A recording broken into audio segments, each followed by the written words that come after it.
Hello, Pastor Steve Waldron here with New Life Pentecostal Church in Albany, Georgia. I wanted to talk to us today about speaking in tongues and the scientific evidence for speaking in tongues. No longer is it just something that's observed. I remember back in 1906, I don't remember that, I'm not that old, but reading about it, that the Los Angeles Times actually had observers from the National Language Institute recording it, trying to figure out what was spoken, Chinese dialects, on and so forth.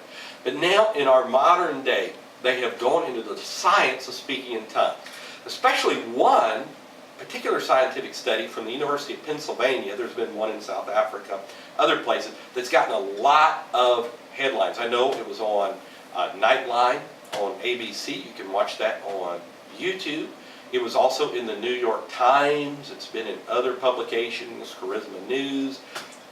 And here's what it basically did, is they would put people and look at what happened to people when they spoke in tongues. And a couple of amazing things happened. The frontal lobe and the speech vortex, when the people were speaking in tongues, I know there was 5 ladies one time, there was a guy another time.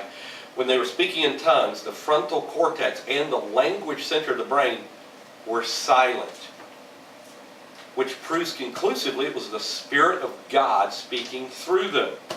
The science of speaking in tongues. They also did a blood flow analysis to those particular portions of the brain, and the blood flow analysis didn't show any abnormalities. There was no exceeding blood flow or a lack of blood flow, indicating possibly an altered state of consciousness from a naturally produced state.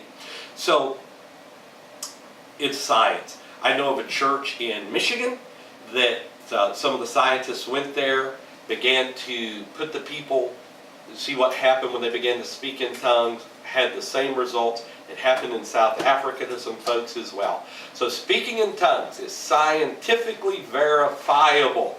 Get the Holy Ghost. It's for you and to your children, all that are far off. It's a blessing. It's a gift. It's empowerment. It's the most awesome thing. It's resurrection power.